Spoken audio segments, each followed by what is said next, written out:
Você quer apoiar o nosso canal e nos ajudar a produzir mais conteúdo para você? É simples. Basta você acessar o link da lojinha na descrição sempre que precisar comprar algum produto. Com este simples gesto, você estará nos ajudando muito. Você sabe que essa semana, uma pessoa me mandou um Twitter que eu achei muito interessante. Ela estava pedindo para refletir, para falar um pouquinho aqui de um tema que tem sido muito comum nos nossos dias, que é a depressão nas crianças. Já ouviu falar de criança em depressão, Cristian? Eu tenho escutado falar muito. Você também? Muita criança já enfrentando a depressão. Nas crianças isso pode acontecer porque nossas crianças estão muito mal alimentadas e infelizmente estão vivendo hábitos muito nocivos. Ficam muito tempo diante do vídeo, do computador, ficam muito tempo diante da televisão, estão perdendo a socialização, estão ficando adultas antes da hora, porque participam demais dos problemas dos adultos. Os adultos nem sempre têm o cuidado de não falar diante das crianças dos problemas que elas ainda não sabem compreender. Isso é um verdadeiro crime que nós fazemos com os nossos filhos. Então nós temos muita depressão hoje entre crianças, que pode ser por causa de distúrbios, de desordem química, fruto de hábitos errados.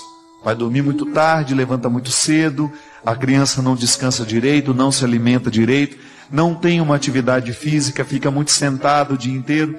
Então nós podemos ter uma desordem química que o exame de sangue vai identificar.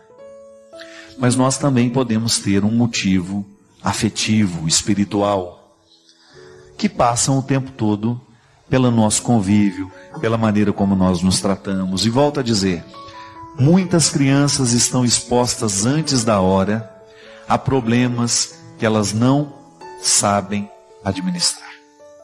Então, minha gente, essa história de que o meu filho participa de tudo não pode ser assim, não. A criança tem que ter maturidade para compreender determinados fatos. Muitos pais, por exemplo, que discutem os problemas conjugais na frente dos filhos. Essa falta de psicologia prejudica demais os nossos filhos. Não estão preparados para saberem que os nossos, que pai e mãe estão vivendo quase que uma separação, ou que houve uma traição. Então precisa ter muito cuidado. Lembre-se que o seu filho, à medida que ele vai crescendo, ele vai tendo maturidade para isso. Mas enquanto essa maturidade não vem, você precisa pôr um filtro para que aquilo que chega até ela não venha prejudicar a sua saúde espiritual e emocional. Tá? Cuidado. Ter uma criança é o tempo todo fazer a experiência do cuidado. Cuidado com aquilo que você fala perto dos filhos. Cuidado com aquilo que os filhos estão conhecendo muito precocemente. Cuidado com aquilo que está passando na televisão, com aquilo que eles estão ouvindo. Porque esse mundo muito adulto, cruel, está matando muito cedo a inocência das nossas crianças. E isso, qual é a consequência disso? Muitas vezes é a depressão, é a angústia, é a ansiedade, num tempo em que a vida só pede outras coisas que não são isso. Acho que o tempo da infância, quando bem vivido, ele é um registro que vai nos ajudar muito na construção do nosso caráter e nas alegrias do futuro. A gente sabe que a depressão é um tema muito amplo, como nós já dissemos aqui várias vezes. Quando nós temos uma tristeza acentuada, porque tristeza não é depressão, né? A gente tem o direito de, num determinado momento da vida, estar desanimado, ficou entristecido porque aconteceu alguma coisa. Por exemplo, perdi a dona Terezinha, uma amiga minha. É claro que a gente fica uns dias sofrido, triste, chateado, mas isso não é depressão. Agora, quando você percebe que você não consegue superar aquele sofrimento, aquela angústia, aquela tristeza, então você precisa de uma ajuda profissional. Por que eu sempre digo que a gente precisa da ajuda do profissional da saúde? Porque o primeiro passo, isso é uma regra, minha gente, Todos nós que estamos vivendo um processo de muita tristeza, de muito desânimo, de muita apatia, a primeira coisa que nós precisamos fazer é ir ao médico para que ele possa medir, através de um exame de sangue, as nossas taxas. A gente sabe, a ciência nos ensina isso, e é muito importante a gente ter isso diante de nós. A depressão pode ser um fruto da desordem química, e o exame de sangue vai acusar isso. Sabe essa tal vitamina D que só o sol pode nos dar? Porque a gente se lambuza de protetor solar o tempo todo, porque a gente tem medo do câncer de pele. Então a gente parou, e a vitamina D, pelo que me consta, o sol é a principal fonte de vitamina. E não é um processo muito simples de pegar essa vitamina do sol. Tem que ficar 20 minutos todos os dias com os braços virados para cima. Não é uma coisa muito simples. Antes isso acontecia de maneira muito natural na vida das pessoas, porque elas trabalhavam mais ao sol, eram mais expostas ao sol. Hoje não, nós estamos muito cuidadosos com isso. E impressionante, a vitamina D é uma grande responsável pela alegria, pela motivação, pela disposição. Então muitas pessoas que têm a baixa da vitamina não sabem que estão com ela em baixa e estão tendo processos depressivos por causa da baixa dessa bendita vitamina. E não é só ela. A gente sabe que a alimentação que muitas vezes nós fazemos não é a mais correta. Então nós não favorecemos a nossa alegria, porque a alegria também é fruto de um processo químico. Ela nasce dos motivos? Nasce. Mas às vezes você tem motivos para estar alegre, mas não está, é porque você está com uma desordem química que precisa ser tratada do ponto de vista médico. Então essa é uma causa das depressões muitas vezes. O Câmara que estava dizendo que ele enfrentou esse problema com o filho em casa. Começou também a dar problemas, dificuldades com a criança, e de repente precisaram levar ao médico, e aí descobriram que era uma depressão infantil, que precisou ser medicado. Durante 6 meses tomou o remédio, depois voltou à vida normal. E ele estava falando uma coisa muito certa: a depressão infantil, se não cuida, ela pode evoluir para a síndrome do pânico. A criança começa a ter medo de tudo. É engraçado, né, gente? Nós não ainda, essa vida moderna que nós levamos, que nós assumimos, e cada dia nós assumimos um pouco mais dela. Isso não tem como voltar atrás, não estamos aqui para reclamar.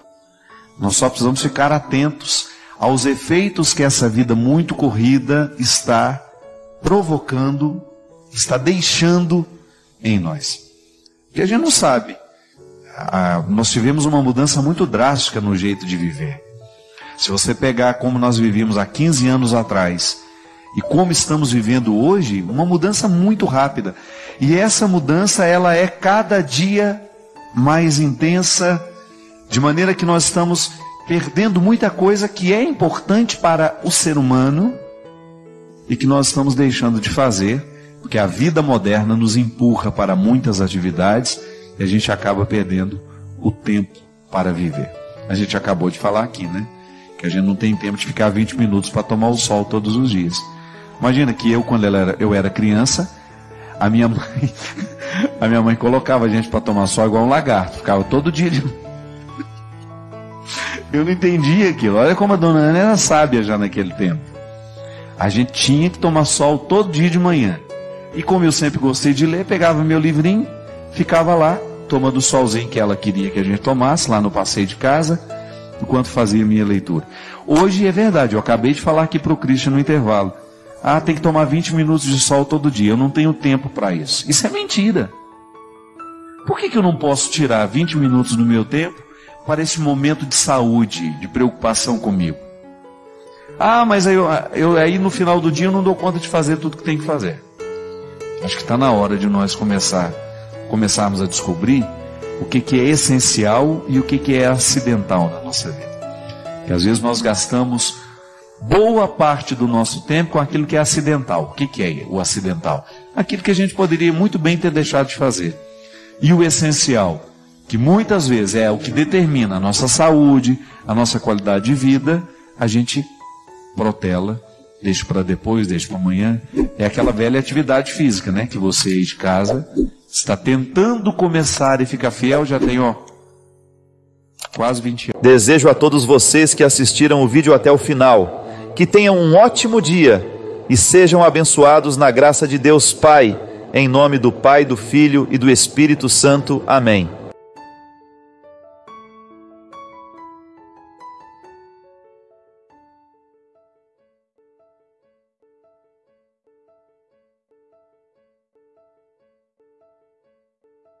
Pai Celestial, abençoa-nos enquanto nos preparamos para ver este vídeo. Capacita-nos a recebê-lo com mente aberta e coração receptivo. Que ele seja uma fonte de esclarecimento e direção, guiando-nos nas decisões que tomamos. Capacita-nos a assimilar os ensinamentos com sabedoria e a viver de acordo com os valores que ele transmite. Que esta mensagem nos fortaleça espiritualmente e nos ajude a ser luz para os outros. Amém. Toda vez que a vida nos dá a oportunidade de nos reconciliar com o passado, a gente não pode perdê-la. Porque nem sempre nós vamos ter a oportunidade de nos reconciliar com os nossos erros ou com os erros dos outros, né? Mesmo porque a nossa felicidade depende disso. Mais que felicidade, eu gosto da palavra realização. Uma pessoa, para ser realizada, ela precisa acomodar dentro do coração dela tudo o que fez parte da história dela. Tudo. Ressentimentos, mágoas, abandonos, traições, infidelidades, alegrias, sucessos, lembranças boas. É por isso que eu insisto na necessidade de nós vivermos este processo de purificação a cada dia. Porque quando nós deixamos tudo acumulado, dá muito trabalho. É como ficar uma semana sem alimento e depois comer tudo de uma vez. O organismo não aguenta. A mesma necessidade que o organismo tem de digerir o alimento, nós também temos de digerir as nossas emoções, a nossa espiritualidade, a nossa vida afetiva. Volto a dizer, a nossa reconciliação com a vida precisa ser constante. Quando eu não acomodo dentro do meu coração uma pessoa, quando eu não coloco no lugar certo aquela pessoa que significou sofrimento na minha vida, mais cedo ou mais tarde a lembrança dessa pessoa vai retirar a minha paz. Ainda mais quando nós tratamos de um pai com a consciência infeliz. É lamentável quando você encontra pela vida alguém que chegou à conclusão de que não amou o que poderia ter amado, que não perdoou o que poderia ter perdoado. E é por isso que essa reciclagem, né? Eu gosto de usar sempre a linguagem da reciclagem, porque há muita sabedoria na reciclagem. Eu pego uma peça estragada e transformo num objeto novo. A essência continua ali, é velho.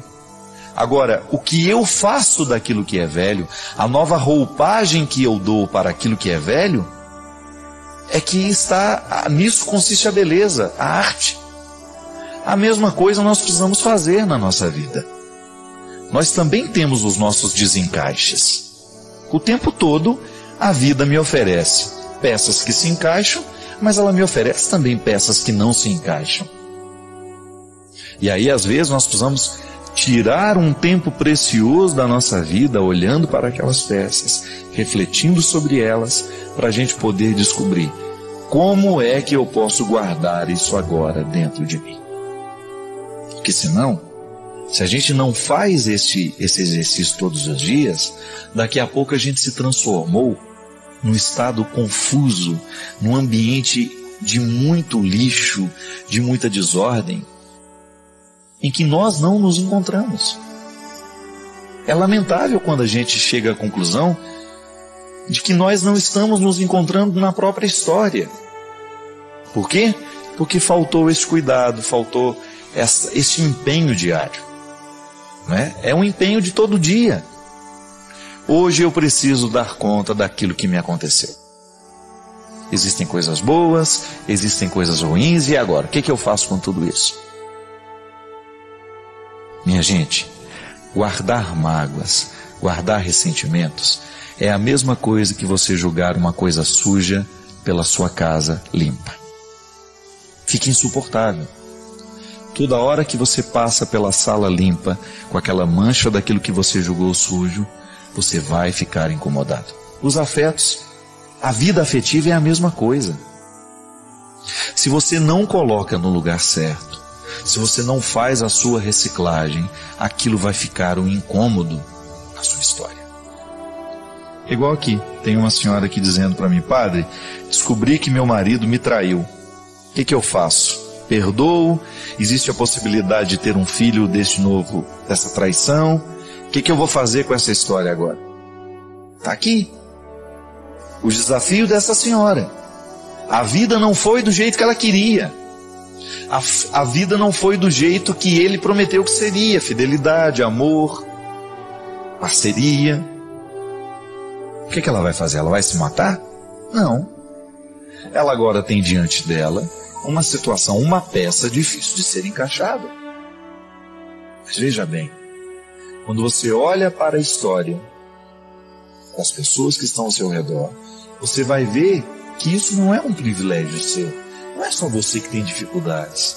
Não é só você que tem problema. A história da Patrícia é a história de muitas pessoas que estão me assistindo agora. Eu tenho certeza absoluta que em algum momento da sua vida, você também precisou perdoar alguém que era muito importante para você. Em algum momento da sua vida afetiva, você também viveu esse desajuste, esse desarranjo, né? Essa desarmonia. E aí? O que você faz com todas aquelas pessoas que te machucaram, com todas aquelas pessoas que te ofenderam, com todas aquelas pessoas que causaram rancores terríveis dentro do seu coração, que deixaram marcas pavorosas dentro de você? Aconchegou no lugar certo, perdoa. Por isso que perdoar é importante. O perdão é terapêutico por causa disso. Quando eu perdoo, eu estou liberando o meu coração do peso que aquela pessoa me trouxe. Eu não quero guardar o rancor, eu não quero guardar aquela marca. Da mesma forma como a senhora agora vai ter que olhar nos olhos do seu marido, de encontrar nele hoje um traidor, de saber que hoje a traição é concreta na sua vida, mas que ele não lhe traiu a vida inteira. Que existem coisas boas nesse homem. E que quem sabe agora seja o momento de você afirmar o seu amor por ele. Porque a gente só perdoa quem a gente ama. O casamento, a reconciliação, é possível sim, desde que haja amor para recomeçar. Se há amor, minha gente, nós vamos ser capazes de recomeçar qualquer história que seja, por mais terrível que tenha sido o fato. Quando a gente ama, quando a gente olha para o outro, e o amor está nos interligando, e o amor está sendo o motivo, a gente recomeça assim. Traiu. Eu sei, é duro viver a traição. Mas existem muitas pessoas que reconstroem o relacionamento ainda mais sólido depois da fragilidade. Tudo vai depender da maneira como as pessoas encaram este momento. Tudo vai depender da forma como as pessoas olharão para este fato novo. Tudo vai depender da maneira como nós respondemos a essa batida que a vida deu na porta. Você tem os seus perrengues, eu tenho os meus. Hoje você também deve ter aí um monte de coisa sem encaixe dentro do coração. É aquela notícia ruim que você recebeu, é aquela palavra que chegou no seu ouvido que te deixou apreensivo. São muitas coisas que entram dentro da nossa cabeça todos os dias, entram dentro do nosso coração, que nos desestruturam. São encontros que a gente realiza. Às vezes nós encontramos pessoas pela vida que fazem um mal terrível para nós. Às vezes são experiências que duram anos e anos e que só depois de terminada é que você vai ver o estrago que aquilo causou dentro de você. Pode ser uma notícia de morte, a notícia de uma doença de uma pessoa que você ama, ou quem sabe a própria notícia da sua doença. Hoje você tem peça sem encaixe. Eu tenho. Todo mundo tem. Não é privilégio meu, não é privilégio seu. Agora, tudo vai depender, o resultado final vai depender da maneira como nós encaixamos essa desarmonia dentro de nós. Eu admiro muito os poetas, os escritores, os artistas, porque eles pegam a dor e a transformam em arte. Obrigado pela sua companhia. Derrame sobre nós a bênção do Deus Todo-Poderoso, Ele que é Pai, Filho e Espírito Santo. Agradecemos por fazer parte desta comunidade. Nos deixe saber suas reflexões nos comentários. Inscreva-se para não perder futuras explorações e convide seus amigos a explorarem conosco.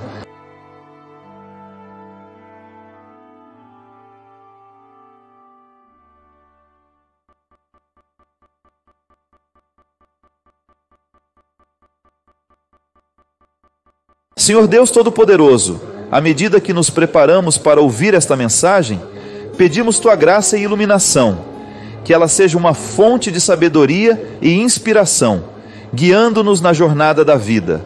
Capacita-nos a absorver os ensinamentos com clareza e a aplicá-los em nossas vidas diárias, para que possamos crescer em compreensão e bondade. Que cada palavra toque nossos corações, renovando nossa fé e fortalecendo nosso espírito. Amém. Deus é misericórdia, Deus é amor. É o amor que transforma as pessoas. É o amor que muda, é o amor que dá significado à vida. A nossa vida, ela só tem significado porque algumas pessoas nos amam e a gente ama essas pessoas. Senão a vida seria um horror. Se você não amasse ninguém, você vai de um lado do outro, aí você chega em casa, você não tem ninguém para ver, ninguém para ligar, ninguém para falar, ninguém para dizer aquilo que aconteceu. Você fala assim, mas que sentido tem minha vida? O que dá sentido à minha vida é o amor. E o autor da vida, que é Deus, ele só pode ser a plenitude do amor. Senão, o que daria sentido à vida é a vingança. Aí Deus seria o Deus da vingança. Se a gente achar que o que dá sentido à vida é o ódio, Deus é a essência do ódio. Agora, se a gente acredita que a essência da nossa vida, o significado da nossa vida está no amor, e se a gente acredita que Deus é o autor da vida, a gente só pode compreender Deus e a gente só pode falar de Deus por meio do amor. Não tem outro discurso, né? Não tem outra palavra que possa nos aproximar mais disso. A verdade, a palavra de João é muito bonita, né? Deus é amor.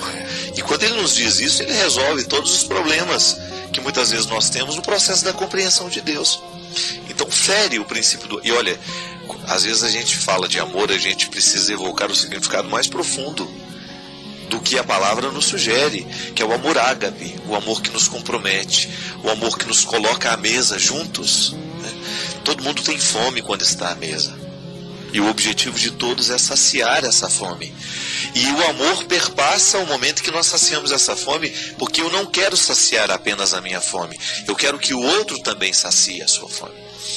E Gabriel, e quando nós somos muitas vezes educados nesta imagem de um Deus opressor, de um Deus punitivo, nós nunca vamos conhecer a dimensão libertadora da religião. Nós falamos aqui em outro programa, a religião que nos obriga. Mas a gente nunca descobre toda obrigação. A vida é cheia de obrigações. Nós não queremos cair nessa ilusão de que nós vamos viver uma vida sem obrigações. Isso é bobagem. A escola impõe obrigações, o trabalho impõe obrigações e a religião também. Agora, se a gente não descobre a dimensão redentora que a obrigação pode me trazer, a gente vai viver oprimido.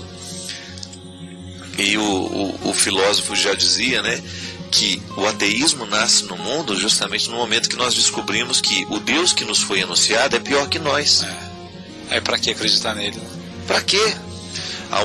Eu gosto muito do André Torres Queiruga, né, que é o teólogo que eu estudei na minha dissertação de mestrado.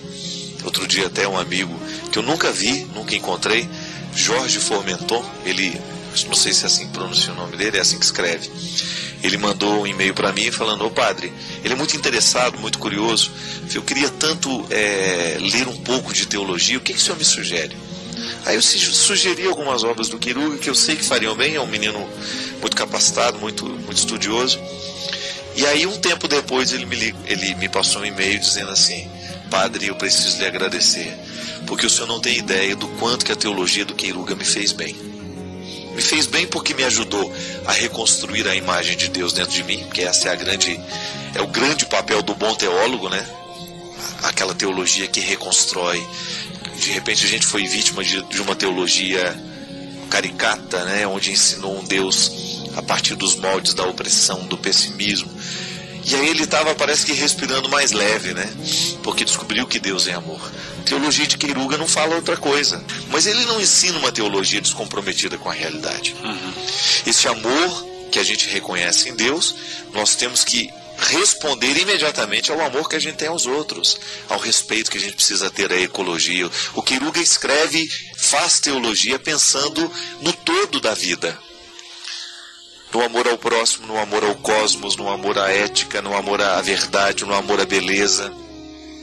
A vida é o lugar desta revelação. E aí, Gabriel, a gente descobre o quanto que uma pessoa que muitas vezes viveu de maneira opressora a sua experiência religiosa, no momento em que ela descobre um caminho de libertação, o quanto aquilo faz bem a ela. Se a religião não fizer bem, tem alguma coisa errada. Verdade. Não é? Você tem que ir para uma igreja e sair melhor. Você tem que ir para um sacramento, você tem que sair melhor, senão tem alguma coisa errada. Né? Você foi até lá, você foi à casa do pai. Não é uma delícia a gente voltar para a casa da mãe, a casa do pai? Quando você chega na casa da mãe e do pai, a coisa está toda complicada, tem alguma coisa errada. E o nosso pai e a nossa mãe terrenos são imperfeitos, Deus é perfeito. Então se você chega na casa do pai, e se você sai pior de lá, você sai com raiva, você sai querendo julgar as pessoas, tem alguma coisa errada acontecendo. Não pode ser assim, né? Religião vem de religar, ligar, fazer a nossa ligação com Deus. E essa ligação é tão bonita, né, padre? Porque é claro que a gente vai errar, a gente vai reclamar da vida, a gente vai ser imperfeito, a gente vai ter teimosia. Os nossos defeitos não vão embora na hora que a gente gostaria que eles fossem, né? Nós somos humanos demais, diz padre Fábio de Mello, para entender esse monte de coisa, né? Mas assim... Humanos demais, santos de bênção. Humanos demais, santos de bênção. Mas é tão interessante assim que a gente vai percebendo que mesmo nessas imperfeições, a religião vai fazendo alguma coisa que vai me transformando numa pessoa melhor. É tão bonito a gente ouvir testemunhos de pessoas que falam assim: olha, depois que eu comecei a acompanhar a Canção Nova, eu parei de brigar com meu marido, eu parei de brigar com a minha mulher, eu parei de beber, eu parei de não sei o que, a minha família ficou diferente, eu paro de implicar muito com as pessoas, eu começo a ouvir aquelas pregações e aquilo toca no meu coração, eu deixo lá aquela música que bem faz aquela música dentro de mim, né? E às vezes é interessante que a música, isso é uma coisa bonita da palavra de Deus, né? Eu estudo a palavra de Deus e eu me encanto e me transformo com ela, que são duas coisas, né? A música tem isso. Às vezes você ouve uma canção e você presta muita atenção na letra, e até prestando atenção na letra, compreende um pouco a letra, e aquela letra te faz muito bem. Às vezes não, você não presta atenção na letra e a música te faz bem mesmo assim. Do mesmo jeito. Aquela musicalidade toca na alma, se sente mais leve, né? E a religião tem que fazer isso. É esse caminho que eu tenho, né, de percepção de que essa ponte que me leva à felicidade está ali, né? Eu tenho que dar os passos para cruzar essa ponte. Né? Obrigado pela sua companhia. Derrame sobre nós a bênção do Deus Todo-Poderoso, Ele que é Pai, Filho e Espírito Santo. Que Jesus ilumine o seu dia. Inscreva-se, curta, comente e compartilhe para que essa mensagem possa ir mais longe e chegar ao coração de mais pessoas. E eu desejo que a força do coração de Deus possa estar sempre presente com você, lhe concedendo o dom da fé, lhe concedendo o dom do discernimento e o equilíbrio, tão necessário para que a vida seja melhor e mais feliz. O Senhor esteja convosco, Ele está no meio de nós. Derrame sobre todos nós a bênção do Deus Todo-Poderoso, Pai, Filho e Espírito Santo. Amém.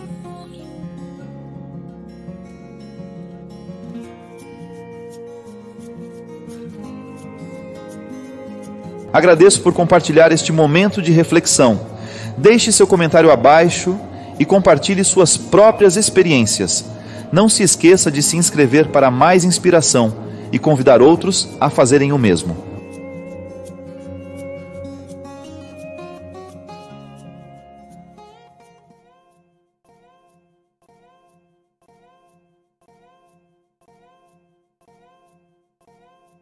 Seja bem-vindo, meu irmão, minha irmã.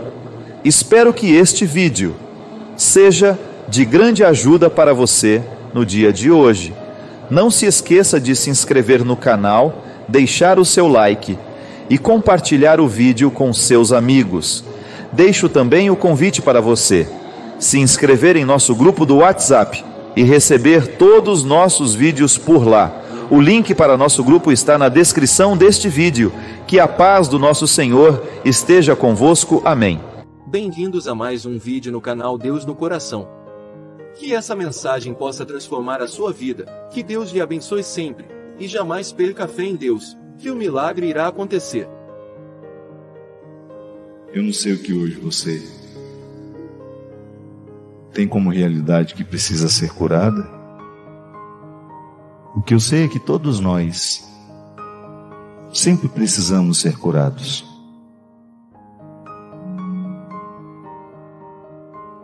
Nem sempre nós somos capazes de lidar com o que a gente viveu, e o resultado daquilo que a gente não soube viver nos martiriza no formato de culpa, de remorso. E a culpa paralisa, machuca. Às vezes as muitas traições que nós já vivemos nos fazendo desacreditar do amor hoje. Tantas áreas da nossa vida precisam ser curadas. Precisamos curar a nossa relação com Deus, a nossa relação com as pessoas, com a gente. Quantos de nós aqui hoje precisam da bênção da reconciliação, do amor próprio, voltar a acreditar que Deus acredita na gente? Eu sempre digo, é tão fácil a gente professar a fé, eu creio em Deus, mas é tão difícil a gente dizer, eu creio que Deus crê em mim. Porque o meu desprezo por mim é tão grande. Eu sou tão incapaz de reconhecer as minhas virtudes. E quando reconheço de forma tão vaidosa, tão insegura, que a vaidade é uma insegurança. Não. Reconhecer-se assim frágil, pecador, mas extremamente amado por Deus. Assim é você. Em última instância, quando tudo parece difícil, irremediavelmente perdido, eu preciso retirar de dentro de mim essa força que Deus colocou, que Deus insistiu que fosse minha, que às vezes o diabo quer negociar para ser dele. Não. Essa força que Deus colocou em mim, somente Deus vai ter comando sobre ela. E é assim que eu quero. E quando eu precisar ultrapassar os territórios da solidão, da tristeza, da angústia, sim, faço questão de segurar as mãos de quem me ama. Mas eu sei que quem me levará sou eu. E o mais bonito, ao dizer que quem me leva sou eu estou dizendo que quem me leva é Deus. Porque não tem diferença entre o Fábio e Deus. Somos juntos, somos em comunhão, somos eucaristicamente reunidos, da mesma forma como você pode dizer o mesmo. Quando você olha no espelho, você está vendo um rosto único que Deus quis ter no mundo, o seu. Quando você olha no espelho, você está vendo a face de Deus refletida na sua. Porque Ele poderia ter criado 1 milhão de pessoas. E Ele criou, mas Ele fez questão de criar você também. Então, acordar a força divina que nos habita é recordar que todos os dias eu acredito na providência divina, mas eu olho para os dois lados da rua antes de atravessá-la. E por mais que eu acredite que Deus esteja aqui do meu lado, fazendo e refazendo, Ele só pode fazer se eu fizer. Ele só pode andar se eu andar. Porque Ele quis estar em mim. E estando em mim, Ele depende da minha vontade, do meu desejo. Por isso eu preciso fortalecer tanto a minha vontade e o meu desejo, para que eu nunca fique estagnado ao pouco que já achei de mim. Deus pode muito em mim, Deus pode muito em você, mas às vezes a gente vive esquecido disso. Escuto toda hora: Padre, reza por mim, sua oração é mais poderosa. Que minha oração é mais poderosa? Coisa nenhuma. Toma posse da sua força. Você está mais perto de Deus. Sabe nada, inocente.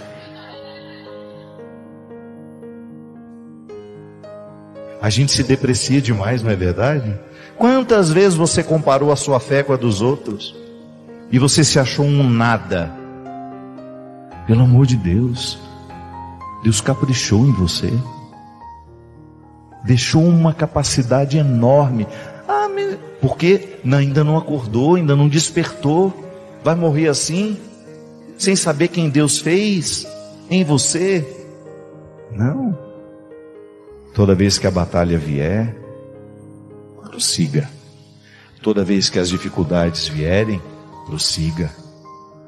Esta foi a palavra de Moisés ao povo desesperado, quando estavam todos diante do Mar Vermelho. As cavalarias do faraó correndo ali, chegando já.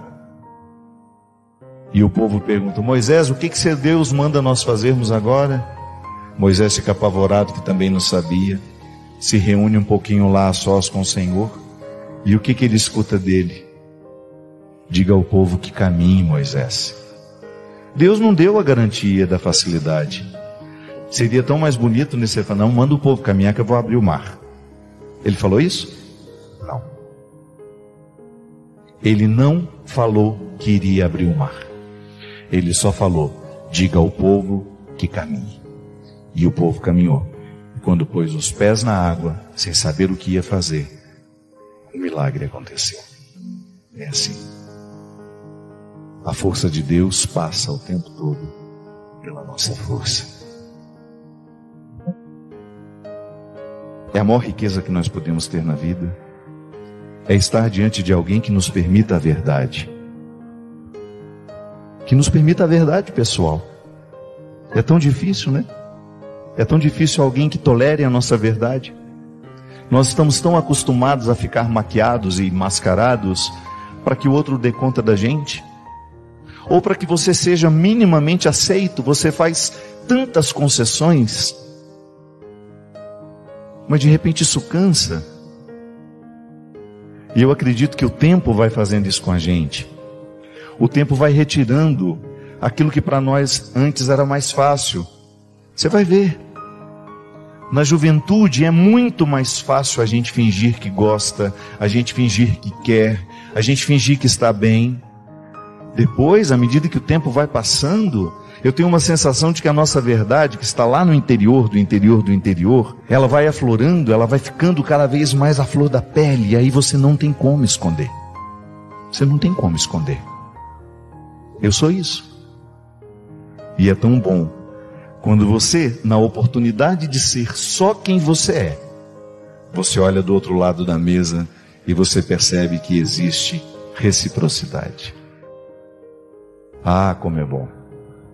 É ao lado deles que nós queremos envelhecer.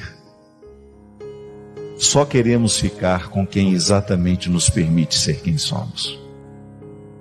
Geralmente a gente senta para comer com alguém e a gente fica conversando com outra pessoa que não está ali na mesa, mandando mensagem. É tão descortês, não é? Você está num médico, ele está o tempo todo mexendo no celular dele enquanto você fala, aí de vez em quando ele fala: pode falar que eu estou ouvindo, viu? Não está ouvindo nada. Ouvir é olhar para mim. Eu quero que você olhe para mim enquanto eu falo. Eu quero ser olhado por você enquanto você fala. Eu quero prestar atenção no que você está me dizendo.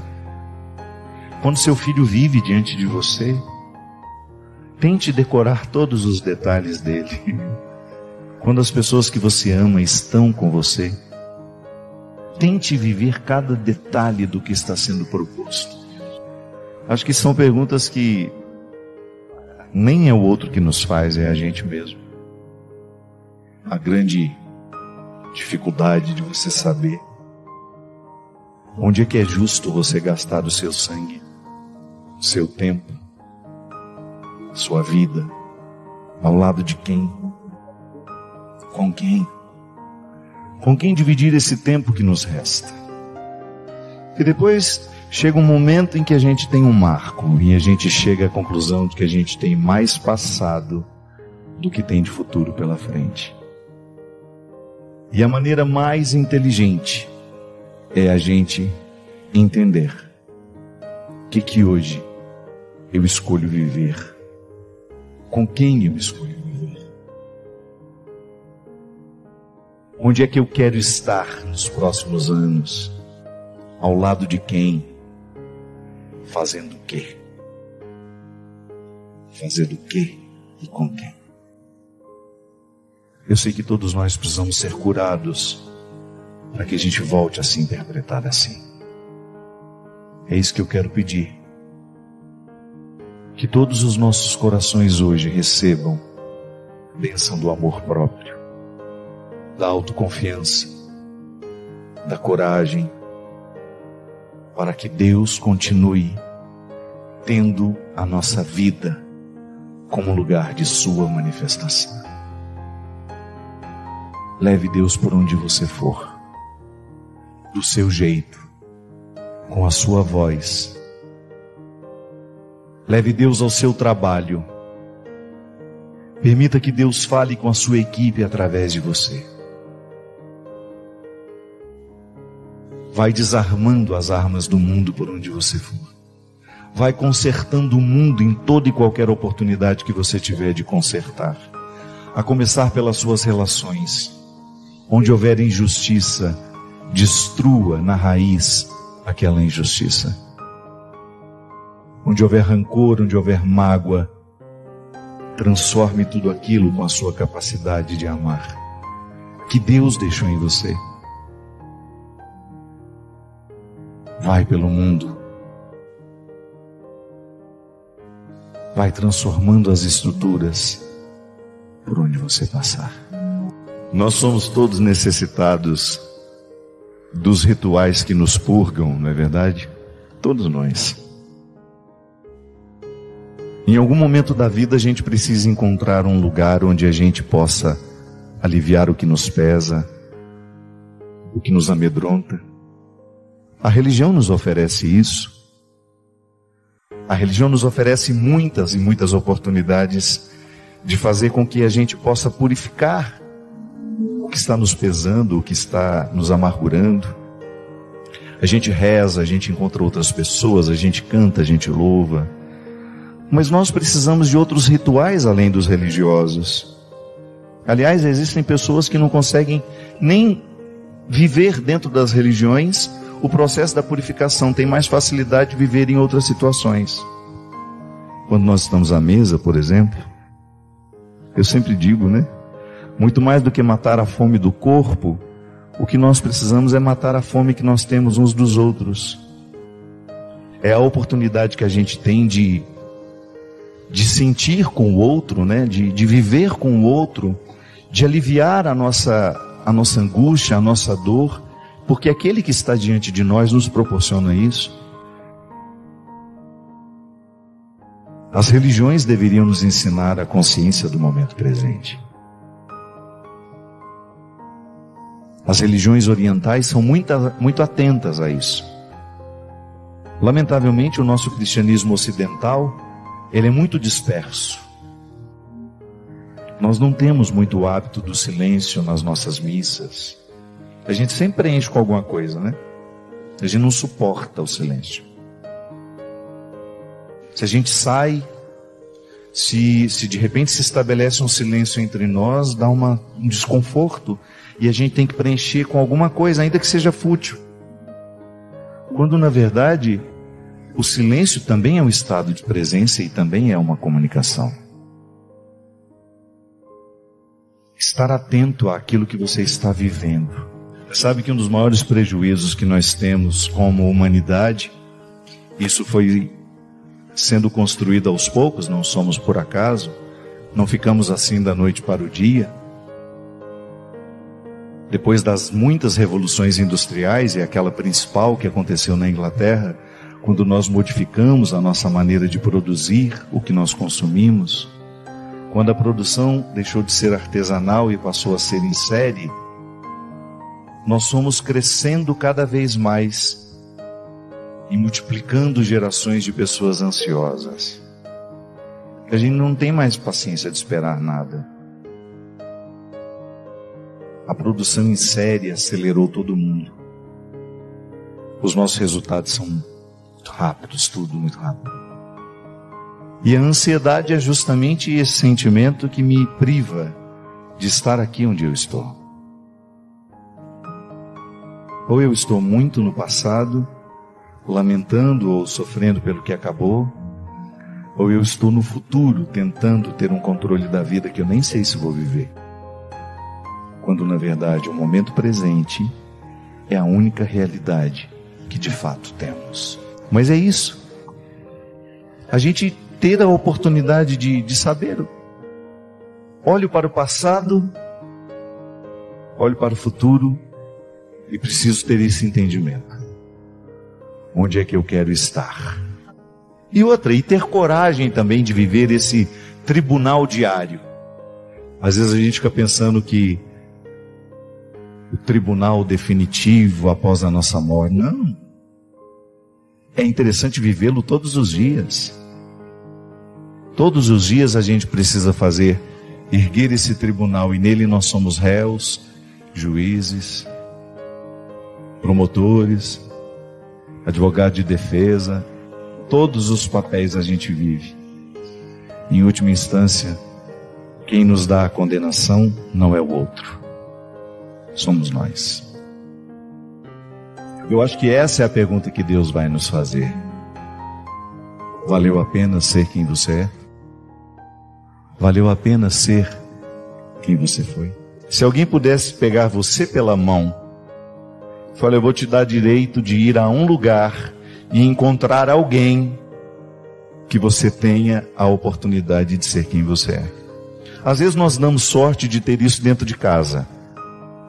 Às vezes o vínculo do sangue evoluiu para uma grande e fecunda amizade e a gente consegue ter uns com os outros dentro de casa. Um lugar onde a gente pode ser quem a gente é, mas nem sempre.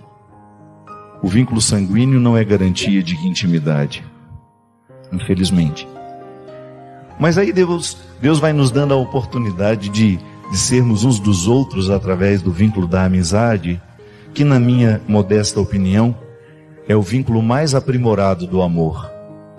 Eu acho que a amizade é o último estágio de todo grande amor. Observe, você que é pai, como é bom no momento certo você fazer a distinção. Pronto. A partir deste momento, meu filho, você navega sozinho. E eu tenho o direito de ser só seu amigo. É um crime você querer ser amiguinho do seu filho no momento que ele precisa do pai. É um crime. Aliás, é um crime que nós estamos cometendo muito nos dias de hoje. Porque a gente quer ser amiguinho dos nossos filhos. Não. Filho, filha, até uma determinada idade, até a autonomia e o juízo estarem estabelecidos, você precisa ser aquela voz que vai dizer o que é certo e o que é errado. Senão, se perde tudo pelo caminho. Mas depois não. Depois de um tempo você descobre que agora já não existe mais a obrigação da paternidade, da maternidade, e que você tem o direito de gozar de uma grande amizade com seus filhos. E também é lindo quando você percebe que seu filho procura você não porque você é mãe dele, ele procura porque você é amiga dele. É aí que você sabe que venceu na vida. Quando você cumpriu as fases da paternidade, da maternidade, e você descobre que depois de todas as obrigações cumpridas, vocês são amigas que têm prazer de estarem juntas. Não é bom? Ou então no casamento, depois que passa a fase dos calores, que tudo passa. No início não, é um fogo danado. E faz bem, o fogo precisa existir enquanto der tempo, viu? Faça de tudo para o fogo ficar um bom tempo na sua vida. Mas depois, você vai olhar aquele homem deitado com aquele pijama de flanela horroroso do seu lado. Que ninguém fica bonito de pijama de flanela. Tem que amar demais para achar bonito. Não é verdade? Você olha para aquele traste, aquilo ronca igual um porco. E você... Meu Deus do céu, não era assim quando eu conheci. Mas você sabe que do seu lado está um grande amigo, que você não troca por nada nessa vida. Porque quando a gente descobre um amigo, a Sagrada Escritura já nos diz, você não descobriu uma pessoa, você descobriu um tesouro. E hoje, se eu pudesse ser tomado pela mão, sabe quem eu queria encontrar? O meu pai. O meu pai morreu, eu ainda era menino. Eu tinha 16 anos quando ele foi embora. Meu pai morreu jovem. E ele queria tanto que eu desse certo na vida. Ele se esforçou tanto para que eu desse alguém na vida. Para que eu fosse um homem de valores. Não um homem rico, não um homem poderoso, não. O que meu pai sempre olhava e queria de mim é que eu fosse um homem bom. Só isso. Eu não sei se já sou. Ah, mas como eu gostaria de que alguém segurasse na minha mão e me levasse para encontrar-me com ele. Depois de tanto tempo. Eu ter a oportunidade de olhar nos olhos daquele homem e agradecer. Ô Pai, obrigado, porque no meu coração o Senhor é uma lembrança bonita. O Senhor passou pela minha vida e só deixou saudades boas. Você me levaria para ver meu pai? Levaria? Eu também levaria você para ver quem você quisesse nessa noite de hoje, para ajudar a ressignificar a vida, para ajudar a sangrar o que lhe pesa, para ajudar a chorar o que precisa ser chorado. Sobretudo por causa dessa frase, eu vivo para consertar. E não reclamo não, porque eu compreendo a minha oportunidade de ser e estar no mundo sempre como uma oportunidade de reparação. Se os outros odeiam, eu não quero ser mais um que odeia. Se o ódio tem sido uma linguagem tão fácil, eu não quero me utilizar dela. Se o mundo tem sido injusto, eu faço de tudo para não ser. Porque eu acredito que o Evangelho, ele se transforma numa realidade em nós, à medida em que essas células vão crescendo. Porque à medida em que nós nos transformamos em um agente que transforma, que não se conforma às estruturas que estão aí, pecaminosas, muitas vezes diabólicas, quando nós não nos conformamos a elas, nós nos transformamos em agentes que vão multiplicando as mudanças, assim como Jesus fez. Jesus foi passando pelo mundo e foi conquistando alguns corações, e não foram muitos. Às vezes eu fico pensando em tudo isso que o cristianismo se tornou, na grandiosidade que o cristianismo se tornou no mundo, e eu fico pensando que o Calvário só tinham 3 pessoas. Não começamos grandes, não. Começamos proibidos, começamos traindo, começamos não sendo fiel, começamos não ficando até o fim. Portanto, hoje, na oportunidade de ser quem somos, nós voltamos no tempo, somos olhados por Jesus e recebemos dele essa boa e feliz oportunidade de transformar as estruturas que estiverem diante de nós. Esse mundo pode ser muito melhor no dia que eu e você decidirmos sermos. Decidirmos que seremos melhores. Eu tive um momento muito difícil na minha vida, há uns 4 anos, que foi quando eu fiquei praticamente sem sair da cama uma semana, com um desejo enorme de ir embora dessa vida, sem nenhuma vontade de ficar, sem nenhum motivo para continuar. Acumulei 2 doenças muito difíceis no mesmo momento: síndrome do pânico e depressão. Não me sinto curado não, confesso. Estou aqui administrando. É uma luta diária. Graças a Deus, tomo só um comprimidinho de noite só. Não tenho mais as medicações pesadas que eu tomava antes. Hoje procuro fazer de tudo para que a minha vida seja saudável, para eu viver bem. Me envolvo com os problemas até no limite que eu acho que é justo para mim. Mas naquele momento, eu retirei uma lição para a minha vida toda. É muito difícil, é muito triste viver aquilo. E a primeira tentação que a gente tem é de pensar que o outro pode nos retirar daquilo. É impressionante como nós achamos que os outros podem fazer por nós aquilo que só nós podemos fazer. Foi difícil entender.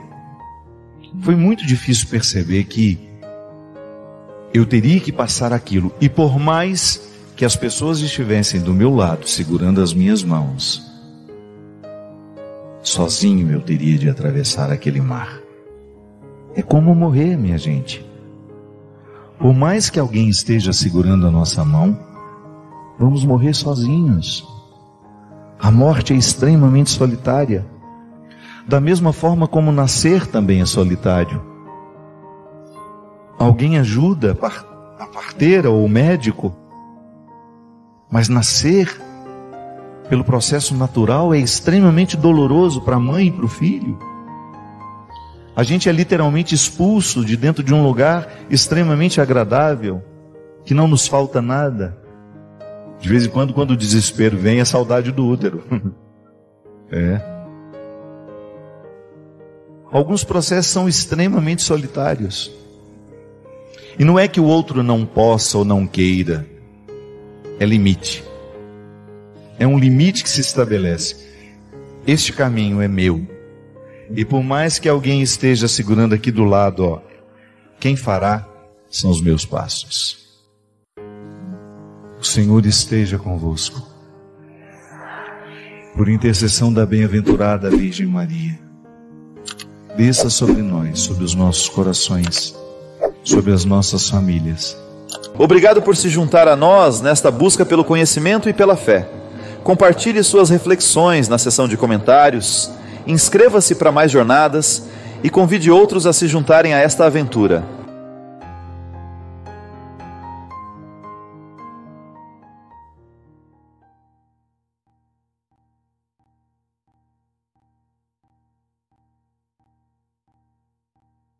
Se deseja apoiar nosso canal e contribuir para a produção contínua de conteúdo de qualidade, é fácil. Basta acessar o link da nossa loja na descrição sempre que precisar adquirir algum produto. Com esse simples ato, você estará oferecendo um valioso suporte. Ignoramos o que deveríamos saber, sabemos o que deveríamos ignorar, e essa discrepância se estabelece quando não educamos o desejo. Eleve-se, renuncie ao fosso da futilidade, mergulhe sua alma no oceano do bom gosto. Tudo em nós pode ser educado, inclusive o nosso gosto. Eu sei que todos os dias nós somos jogados, invadidos, levados pelo remanso das futilidades. O interesse pela vida alheia, interesse excessivo por aquilo que não nos diz respeito, a cultura da futilidade, cultura enquanto hábito, não enquanto produção de conhecimento, não, a cultura da fofoca, da futilidade. É claro que todos nós somos naturalmente invadidos por uma curiosidade pela vida alheia. Isso é natural no humano, não sejamos hipócritas. Nós gostamos da vida alheia, faz parte da nossa vida a informação sobre a vida alheia. E quando não é vida real, a gente até inventa.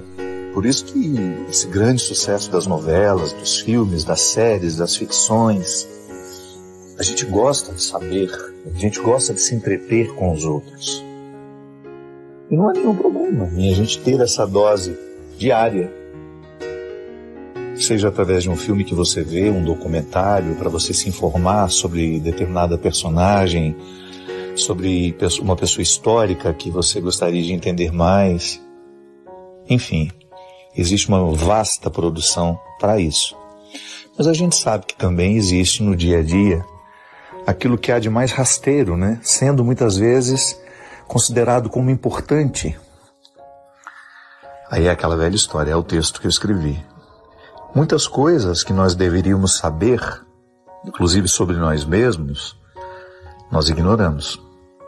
Porque não temos tempo de buscar, porque não temos disposição de nos investigar. Mas, por outro lado, sabemos muita coisa que deveríamos ignorar. E tudo isso porque o nosso desejo não está educado. Eduquemos o nosso desejo, para que ele tenha sabor, para que ele descubra o sabor das coisas do alto, das coisas nobres, daquilo que eleva o seu espírito, a sua alma, o seu pensamento, daquilo que lhe inspira bons sentimentos. Busque o que há de melhor na cultura. Faça chover literatura sobre a sua alma, bons textos, boas séries. Faça de tudo para que o seu espírito fique alimentado com aquilo que o edifica. E naturalmente saiba rejeitar aquilo que o faz regredir. Obrigado pela sua companhia. Derrame sobre nós a bênção do Deus Todo-Poderoso, Ele que é Pai, Filho e Espírito Santo. Sua participação é crucial. Compartilhe suas ideias nos comentários. Inscreva-se para mais inspiração e convide outros a fazerem parte dessa jornada de crescimento.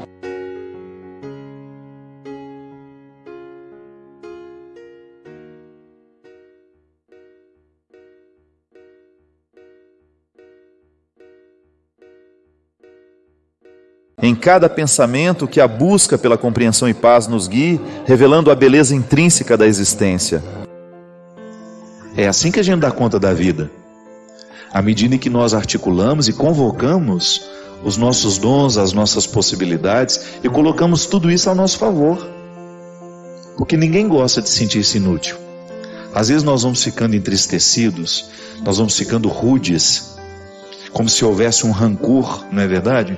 Às vezes a gente encontra pessoas tão rancorosas, vivem a partir do rancor, se movimentam a partir do rancor, falam a partir do rancor. O rancor é aquele eixo giratório que faz com que aquela pessoa seja quem ela é. Tem que quebrar isso. Joga uma aguinha ali, joga uma sensibilidade naquele momento, naquele lugar, para que o rancor não continue prevalecendo, para que o rancor não continue falando mais alto. Essa vida é curta demais para você perdê-la com seus dissabores, para você desperdiçá-la com sentimentos que não são nobres, mesquinhos. Joga uma água sobre esse terreno árido para que você volte a acreditar nos recursos que Deus lhe deu, e então você vai viver a dinâmica dessa música. Deus cuida de você à medida que você recruta os dons que Ele colocou na sua história. Por isso que não cabe preguiça no processo existencial. Ainda que você não acreditasse em Deus, se você levasse a sua vida a sério, já seria o suficiente para você convocar a sua coragem e não admitir a preguiça na sua vida. Na preguiça ninguém chega a lugar nenhum. Ninguém pode segurar um ser humano que administra bem as possibilidades que tem. Ninguém pode segurar um ser humano que optou por ser bom, que optou por fazer a bondade lhe dada como um dom sagrado, frutificar, florescer, porque todas as pessoas que estiverem ao seu redor serão beneficiadas com a sua bondade. E é muito gratificante. É um fruto da fé em nós, quando nós identificamos os frutos, né? Os outros frutos. Já é um fruto anterior. Deus me concede esse fruto. E quando eu me alimento com esse fruto que Ele me deu, eu começo a produzir outros. São desdobramentos. Essa fé nunca termina. Porque a partir do momento que eu sei que sou cuidado por Deus, e na experiência de saber-me cuidado, eu começo a agir respondendo com o cuidado que eu preciso ter com aquilo que me deu. A fé é sempre a experiência do cuidado, porque se a gente não se sabe cuidado, a gente não confia no outro. Desde pequeno a gente aprendeu a exercer essa confiança natural nas pessoas. Eu caminho na direção da minha mãe quando estou dando os meus primeiros passos, porque eu sei que ela não me deixa cair. Ela estará ali para me sustentar. Fé e cuidado são duas palavras que caminham juntas. São duas experiências complementares, poderíamos dizer. À medida em que eu confio, eu me sinto cuidado, e à medida que eu me sinto cuidado, eu confio. Não esqueça mais disso. Fé é isso. Fé é você acreditar que uma riqueza interior lhe foi dada, e que a partir do momento que você recebe essa riqueza, você é convidado a cultivá-la. Por isso que não é uma via de uma mão única. São duas. Deus me concedendo e eu trabalhando sobre aquilo que Ele me concedeu. Aí, minha gente, ninguém segura a gente. Ninguém segura um ser humano que está vivendo a dinâmica da fé. Essa fé que nos vem do céu e que mexe na terra da nossa história. Volto a dizer, ninguém pode segurar um ser humano que sabe administrar bem a si mesmo. E talvez esse seja o nosso maior empenho. O resultado da fé em nós é quando nós reconhecemos que Deus cuida de nós, em nunca nos negar os instrumentos para a nossa alegria, para a nossa felicidade, mesmo quando os tempos são ruins, mesmo quando a vida parece ser cruel. O resultado da fé ali é a gente permanecer em pé, mesmo quando tudo parece ruir ao nosso lado. E é interessante que dentro do contexto das religiões, confiar em Deus é, antes de qualquer coisa, a gente sentir-se cuidado por Ele.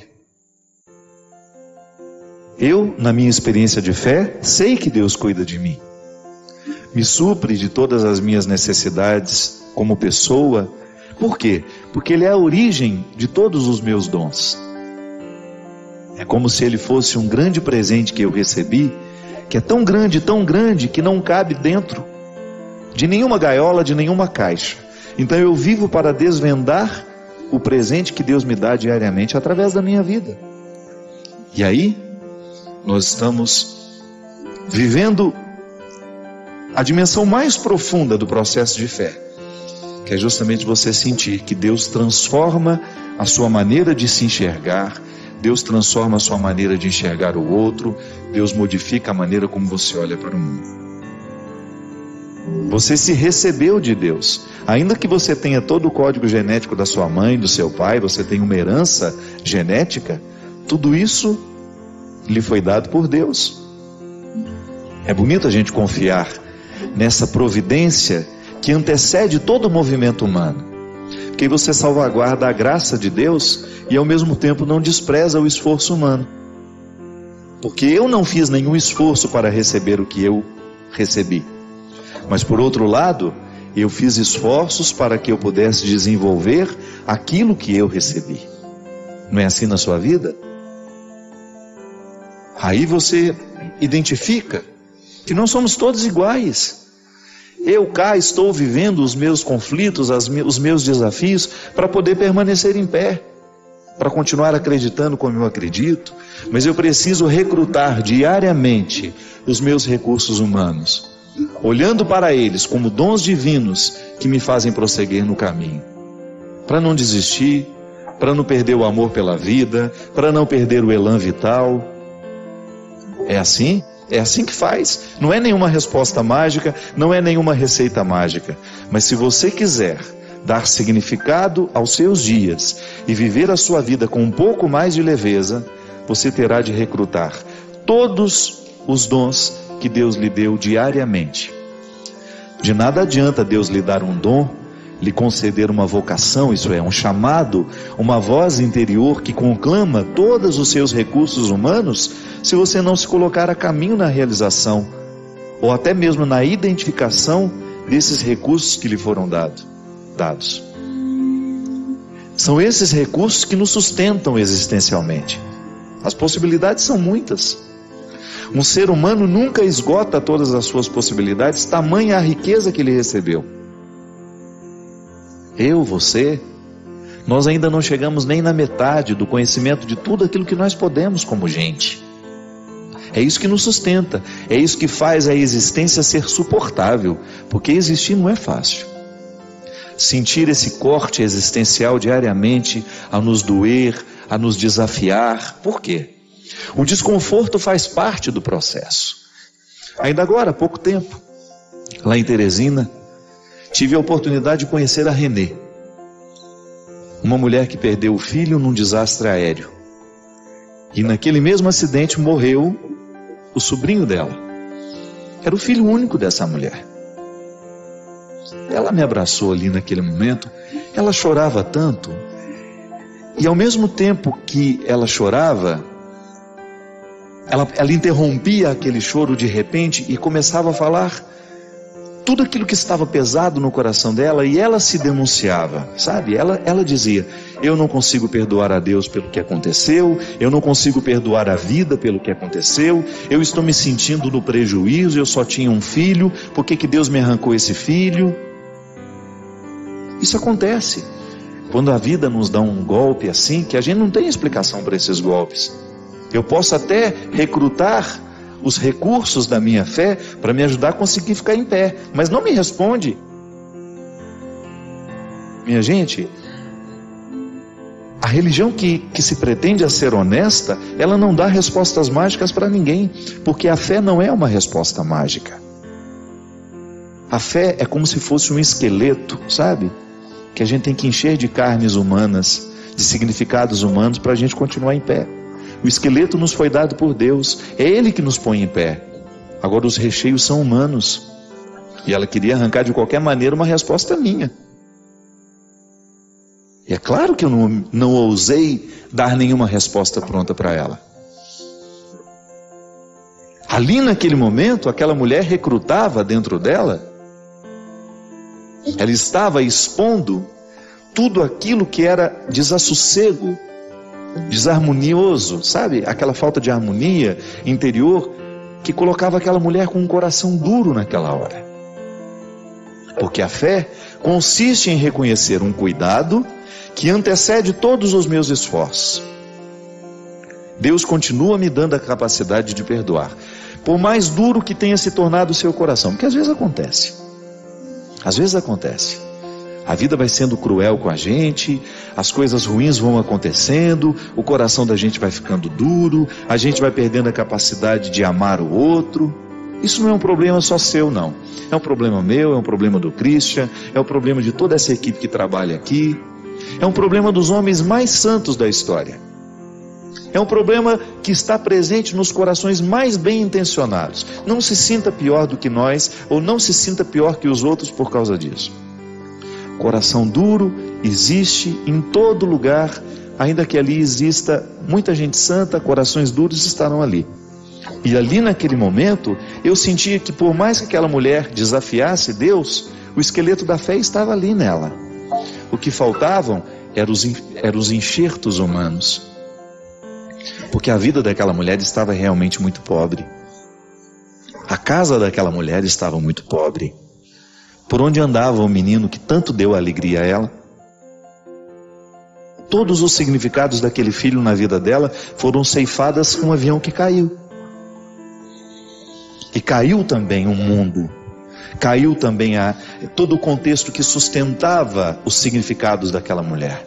Ninguém nos prometeu que seria fácil. É aí que entra a experiência da confiança. É aí que entra a bonita experiência da fé. O papel da fé sendo um pano de fundo para esse existir que é tão conflituoso, mas ao mesmo tempo é tão prazeroso.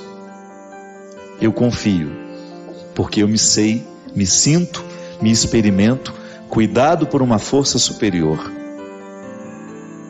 que não tem o papel de facilitar a minha vida, de torná-la isso ou aquilo, de fazer com que meus caminhos fiquem mais breves, menos distantes. Não, não é assim não. Seria uma ingenuidade da nossa parte acreditar que Deus vem para facilitar a nossa vida. Deus vem para nos fortalecer. É disso que nós estamos falando. A experiência de fé, nós não conseguimos mensurar. O que a gente sabe é que às vezes os acontecimentos retiram a nossa inteireza e dão a gente um coração duro, então é natural. Você não pode se sentir pior por ter esse coração duro. Agora, você pode sentir-se motivado a permitir que todos esses recursos que nos chegam pela graça de Deus, a alegria, a esperança, que são coisas que moram dentro de você e que às vezes ficam soterradas por causa dos fatos, da mesma maneira como a esperança, a alegria, a fé, a perseverança, essas virtudes estavam escondidas no coração da Renê. Por isso que acreditar de maneira madura em Deus é você convocar diariamente os seus recursos, acreditando que esses recursos têm uma origem divina. Foi Deus que me deu. É Deus que me dá a fé, é Deus que me dá a coragem, é Deus que me dá a disposição, é Deus que me dá a alegria.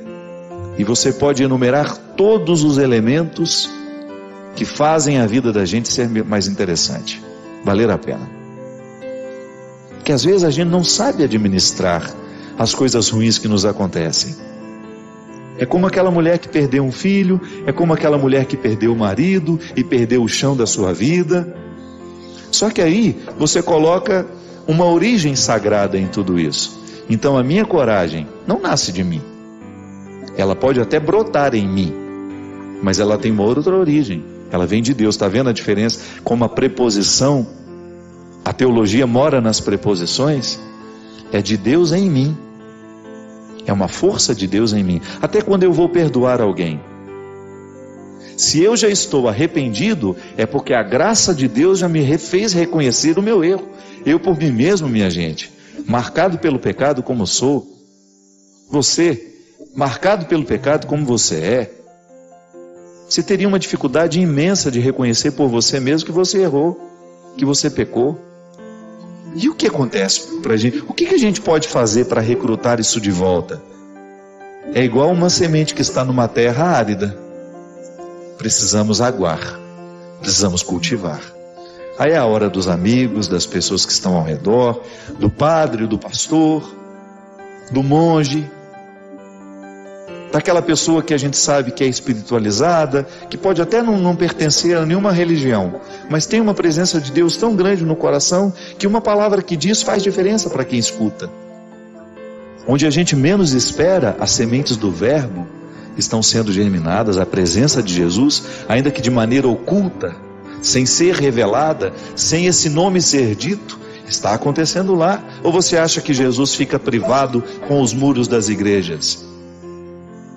Ou você acha que Jesus vai deixar de acontecer no coração de uma pessoa porque ela não está na mesma pertença religiosa que nós? Jesus acontece onde quer e onde pode, onde ele encontrar um espaço para fazer florescer todos esses recursos humanos, todos esses enxertos que fazem o complemento do esqueleto, ele vai fazer. E se estiver num terreno árido, se esses dons estiverem colocados em terrenos áridos, faça o seu esforço de jogar uma água sobre eles. Como é que a gente joga água sobre os dons? Abrindo mão daquilo que é negativo, prestando atenção nas coisas bonitas da vida, sensibilizando a sua alma com uma música interessante, com um poema que possa fazer bem ao seu coração, com uma leitura que possa ajudar a abrir o seu horizonte. Um livro faz tanta diferença na nossa vida, minha gente. Uma leitura boa, não é verdade? Obrigado pela sua companhia. derrame sobre nós a bênção do Deus Todo-Poderoso, Ele que é Pai, Filho e Espírito Santo. É sempre um prazer compartilhar estas experiências com você. Deixe seus pensamentos na caixa de comentários, inscreva-se para mais conversas significativas e ajude-nos a espalhar a luz compartilhando este vídeo.